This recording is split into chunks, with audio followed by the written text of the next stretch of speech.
In this episode, I try not to get bogged in the sand, I stop by the Blue Pools, go check out a glacier, ride along a rocky river, and see the bluest water ever.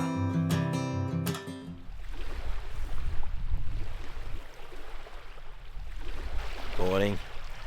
Normally in Australia I'd be rushing to get the tent down before the sun came up because it'd get too hot. Not here. I'm waiting for it to come up so I can put the tent down in the heat because it's quite cold. Slept fine. Well, kind of. Sleeping bag was fine, or quilt. I blew a hole in the air mattress. Somehow, probably because of the rocks, I've popped it. So, I'm going to patch that up while waiting for the sun to come out, and then I'll head off north, west coast.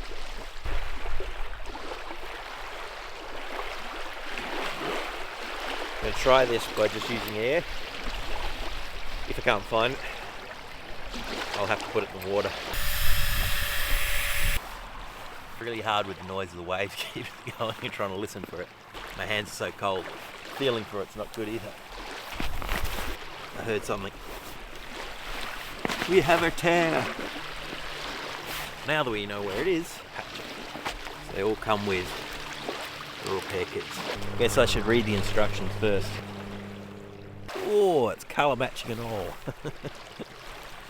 Put the cement on, a little glue stuff, and then put the patch on.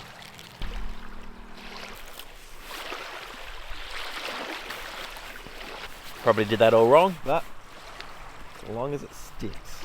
And the sun's out. And I'm feeling warmer. With the repair done, I started packing everything else up.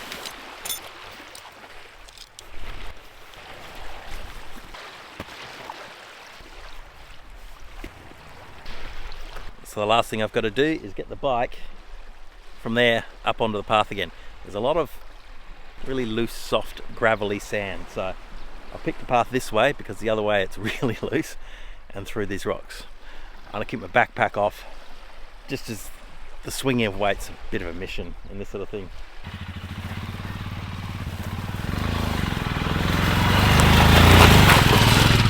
Just a little soft at the edges.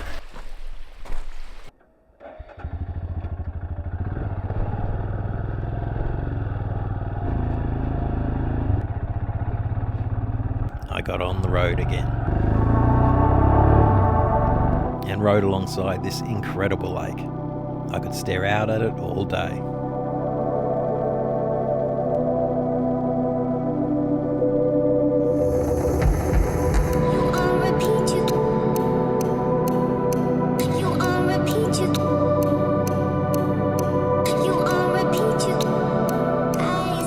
This is where the lake ends. And just over this short section, called the Neck, you drop down beside the northern end of Lake Wanaka.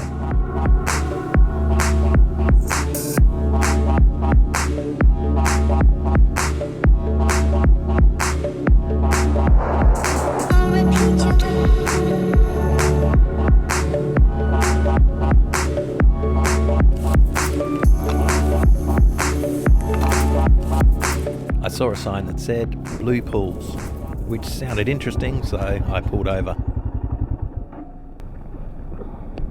There is a track to walk down to the pools. No idea what the Blue Pools are. It was just I was getting cold and wanting to warm up. So looks like it's a short hike into them. So I'll probably be sweating by the time I get back. I don't know if this is officially them, but wow, the water. How crystal clear is this water? And a tinge of blue too. Might go just a little bit further on the track, see if there's anything else. Well, did one job, warmed up, had to take my puffer, my jacket off.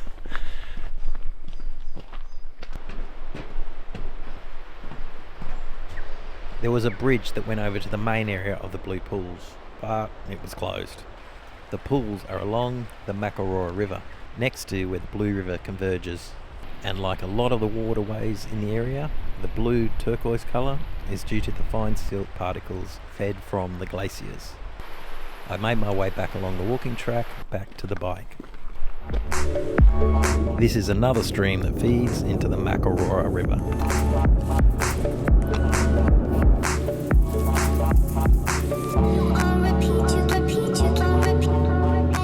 The water's quite low, but I gather it would be a sight to see during spring when the snowmelt feeds all these streams, rivers and waterways.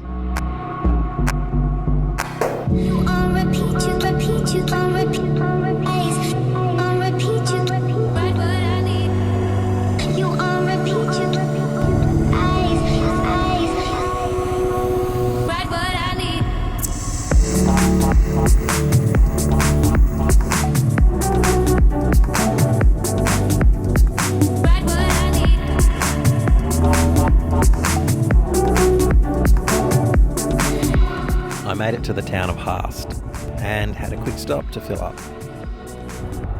Haast is a town where the road joins the west coastline and you run along the Tasman Sea. There are a lot of cyclists along this stretch of road.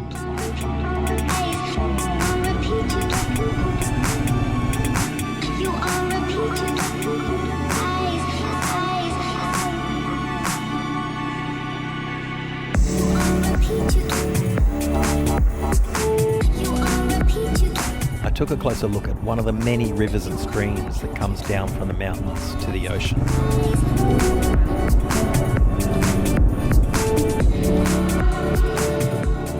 I got my first look at the beach. If you head straight out towards the horizon there, you'll eventually hit Sydney, as we're facing west-northwest.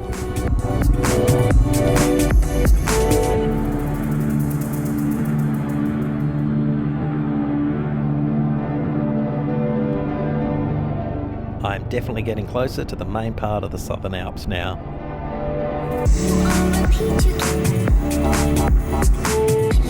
I do like the design of these bridges.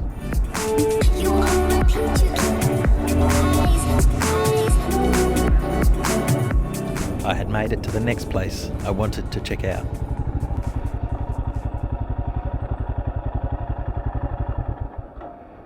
I've made it to Fox Glacier. One or two glaciers along here. The other one's more popular, so I thought I'd show this one a bit of love.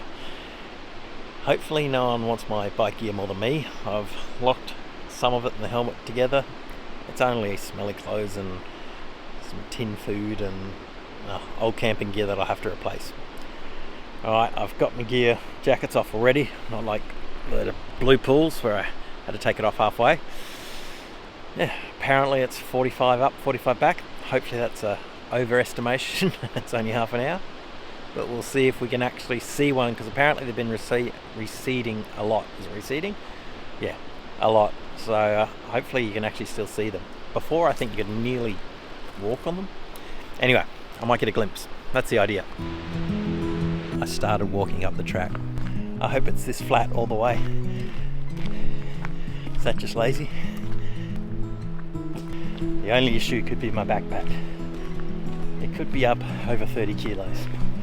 It's got all laptops and cameras and lenses and all that sort of stuff. I don't want to be broken by the end of this.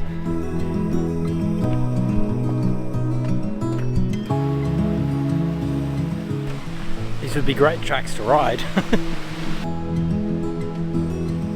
Well, that's receded a lot. The glacier was further back up the valley, past a couple of ridges. They got very hot by the time I cut up here. Fox Glacier is a 13 kilometre long temperate maritime glacier with a terminal face around 300 metres above sea level, which makes it one of the most accessible glaciers in the world. It would be cool to actually get onto one, but obviously not on this trip. Oh well, at least it's all downhill on the way back.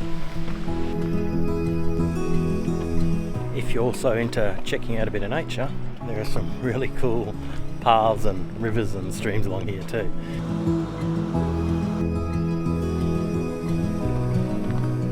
As my friend says, moss is cool.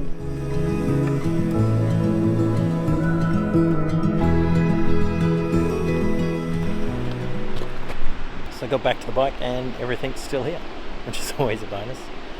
That glacier was really interesting. As I said, it'd be cool to get onto one. But next, campsite. There's a town up here that I'm going to stop at and try and get some Wi-Fi so I can have a look and see if there's anything around. Somewhere to set up a tent again.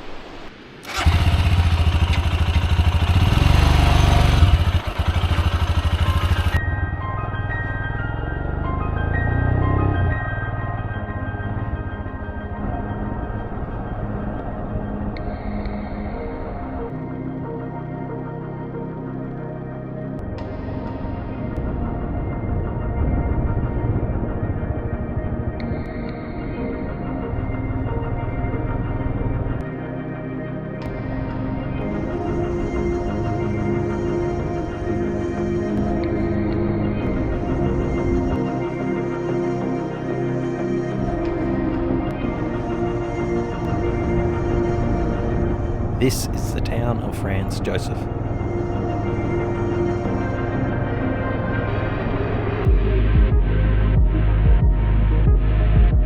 How cool are these roads lined by ferns?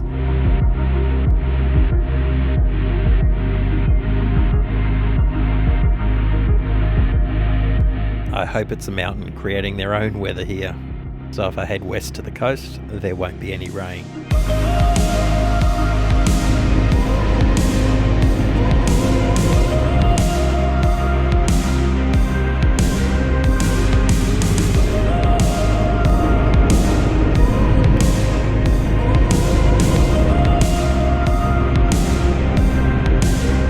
I got to a river where Wikicamp said you could free camp. So I went to the water's edge to check it out.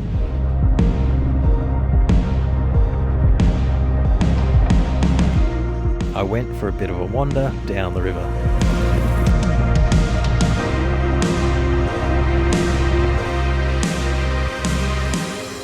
Then I saw some flat land up on the bank.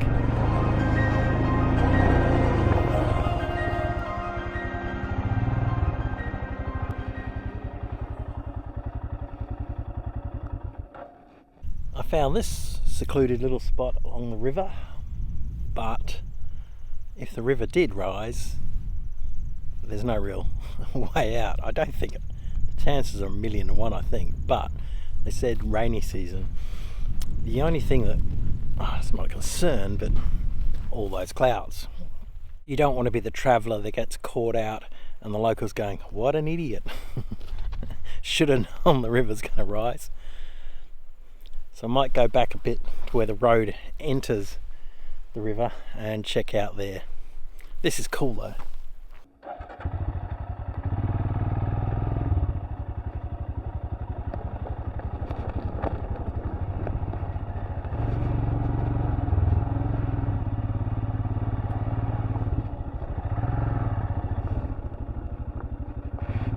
It was pretty hard packed rock and gravel behind the mounds of rock, so I rode back out onto the riverbed.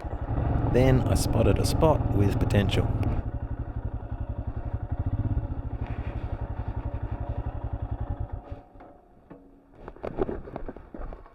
After a quick look around, there's not a lot of options near the road, so this one's closer. I think I've got about 40 metres to get back to the road. I mean, the chances, I'm saying, is so slim. But yeah, at least this isn't as far and I can hike my gear over the rocks. Hopefully my tent pegs will go in here, but if not, there is a selection of rocks I can use. I got on with setting up camp.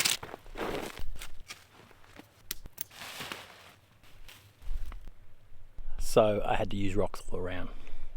All good. An update on the tent. The zipper is busted, but there's 2 Velcro straps on it. They don't do all the way around, but I wonder if electrical tape will stick to the inside of this if I do get a storm that it actually rains heavy enough to warrant it. The inside zipper too there's 2 for each one, and the inside one's not really playing ball, so I'm leaving it at the bottom. Normally I'd leave it at the top because in Australia, if you leave little bits, creepy crawlies can get in. So basically with the tent, hopefully I don't get massive storms. I'll just get wet. That's where the massive garbage bags I've got will come in handy if needed. Talking about tents, this is on its last legs. It's 9 years old, it's done a lot of work. All the seams that are weather sealed or waterproofed, they're all coming away where it's stitched. There's holes coming through it. Obviously both zippers are in trouble. So next time I'm gonna get one, well, the idea would be to get same brand, they're really good, Big Agnes. They've got ones that for bike packing, and what that means specifically is the poles aren't as long, or they make more sections per pole, so it's a shorter bag basically, which would be great on the back of the bike. This one's, the reason I got the 40 litre bag is so I can fit these tent poles in, so that would help. And side doors, I think I've mentioned that before, a lot easier to get in and out with side doors rather than having it vertically spin or fold over yourself to get in and out. And also maybe just go the 3-man just to have more space. 2-man is literally 2 people where you can't move side by side. So, and get the super light one again. So yeah, that's just my thoughts on tents. If anybody's interested, probably not, but that's what I'll be getting next time, hopefully in the future. Forgot one more thing, ground mat for the tent. It's probably why my sleeping mat punctured. I was on rocks last night, so hopefully I don't do it again tonight. Yeah, just protecting so you don't get punctures in your sleeping mat. And it's just a bit better for the tent, it doesn't wear it out as fast. Although mine's super thin and hasn't got any holes in the bottom. I'm going to have a closer look at this water. That's wild, when I rocked up it was really blue, but now the sun's going low and it's turning really yellowy, bouncing off the green. It's made the river quite green. Just a play on light. I see a photo of mountains and clouds. Can I get up there and back before the sun goes? Oh, we're gonna have to run.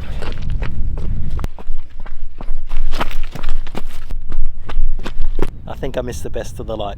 I just didn't run fast enough. There were 3 peaks with triangles on top with just light on the ridges. I'll see what I got from that.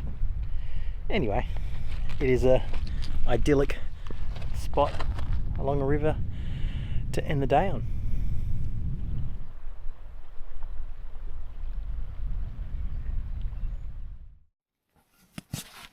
I got up early and started packing up camp.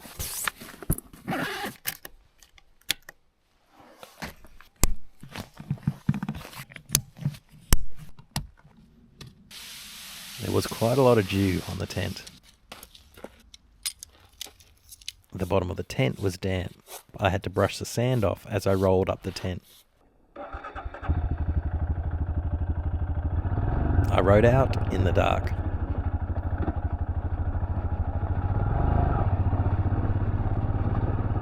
Now to find the point where I can exit the riverbed and back onto the road.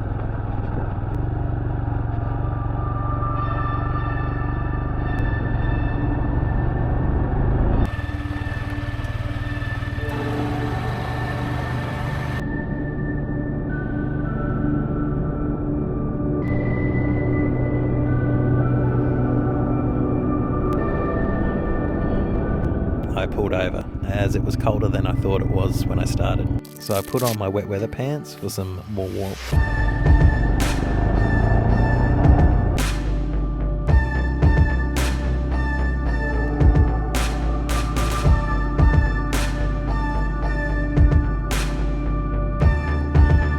In front of me appeared a wall of fog.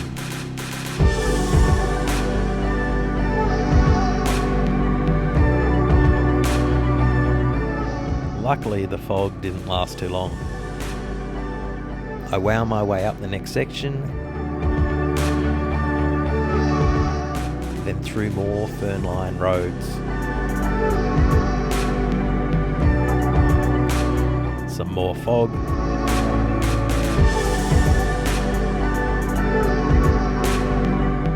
And across beautiful rivers.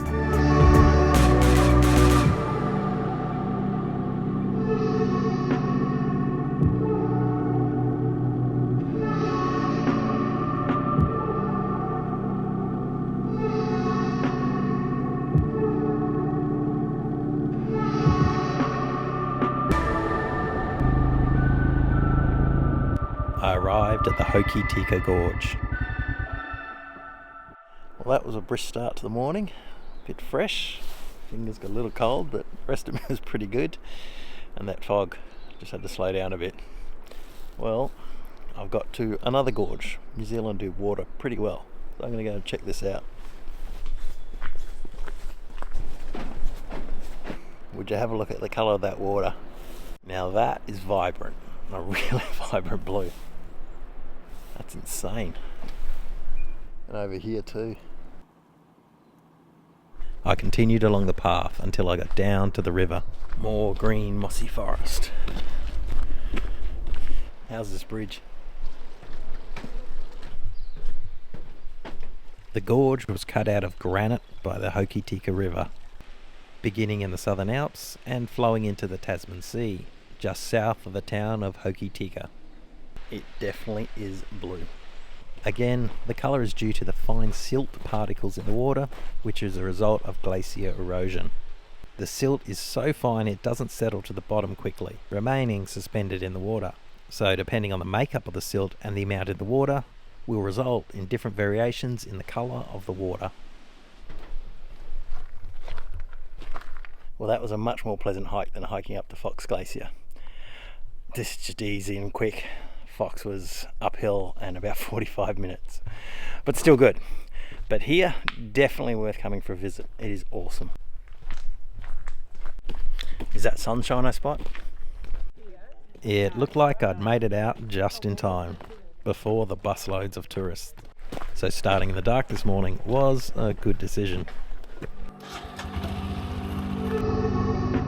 I made my way back out of the gorge and back towards the main road.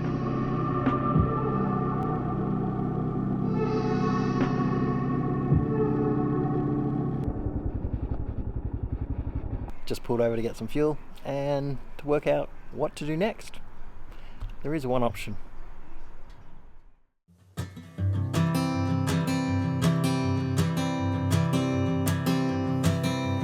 Oh my love, you're such a fragile thing, I know. In the next episode, I have to fix a flat in the grass. I meet up with Dylan. We explore some farm tracks, come across the green juicy van, not doing so well, herd some cattle, and again ride through epic valleys. Don't worry about the cold just yet. The trees haven't started to shed.